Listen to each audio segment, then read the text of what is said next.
morning, ladies and gentlemen. We got him. On the evening of September 11th, a family member of Tyler Robinson reached out to a family friend who contacted the Washington County Sheriff's Office with information that Robinson had confessed to them or implied that he had committed the incident. This information was relayed to the Utah County Sheriff's Office and scene investigators at Utah Valley University. This information was also conveyed to the FBI. Investigators reviewed additional video footage from UVU surveillance and identified Robinson arriving on UVU campus in a gray Dodge Challenger at approximately 8:29 a.m. on September 10th, in which he is observed on video in a plain maroon t-shirt, light-colored shorts, a black hat with a white logo, and light-colored shoes. When encountered in person by investigators in Washington County on September 12th, in the early morning hours, Robinson was observed in consistent clothing with those surveillance images. Investigators interviewed a family member of Robinson who stated that Robinson had become more political in recent years. The family member referenced a recent incident in which Robinson came to dinner prior to September 10th, and in the conversation with another family member, Robinson mentioned Charlie Kirk was coming to UVU. They talked about why they didn't like him and the viewpoints that he had. The family member also stated Kirk was full of hate and spreading hate. The family member also confirmed Robinson had a gray Dodge Challenger. Investigators identified an individual as the roommate of Robinson. Investigators interviewed that roommate, who stated that his roommate, referring to Robinson, made a joke on Discord. Investigators asked if he would show them the messages on Discord. He opened it and showed several messages to investigators and allowed investigators to take photos of the screen as each message was shown by Robinson's roommate. These photos consisted of various messages, including content of messages between the phone contact named Tyler with an emoji icon and Robinson's roommate's device. The content of these messages included messages affiliated with the contact Tyler, stating a need to retrieve a rifle from a drop point, leaving the rifle in a bush, messages related to visually watching the area where a rifle was left, and a message referring to having left the rifle wrapped in a towel. The messages also refer to engraving bullets and a mention of a scope and the rifle being unique. Messages from the contact Tyler also mentioned that he had changed outfits.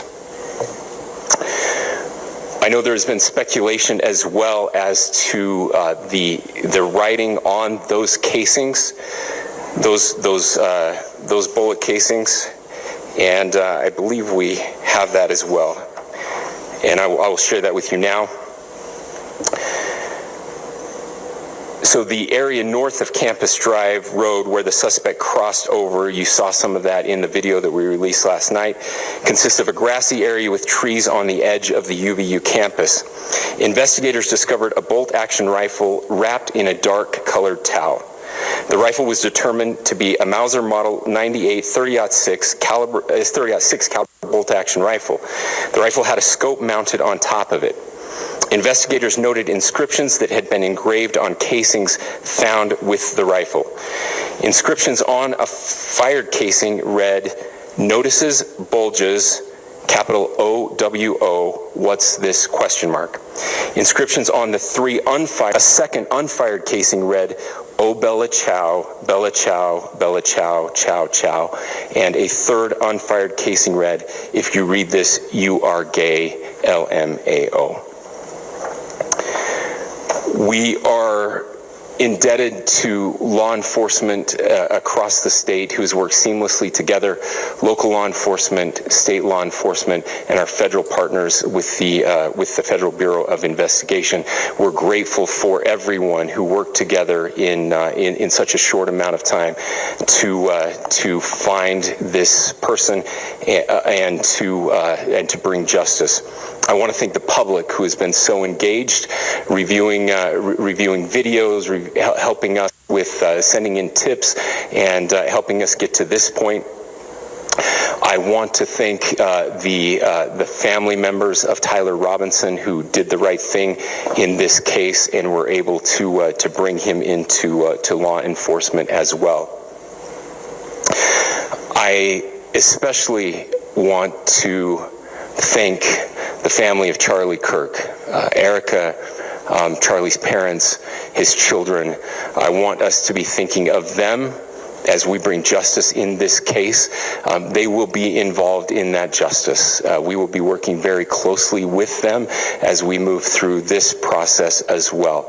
This is a very sad day for our country, a terrible day for the state of Utah, but I'm grateful that at this moment we have an opportunity to bring closure to this very dark chapter in our nation's history. With that, I will now turn the microphone over to the Director of the FBI, Kash Patel.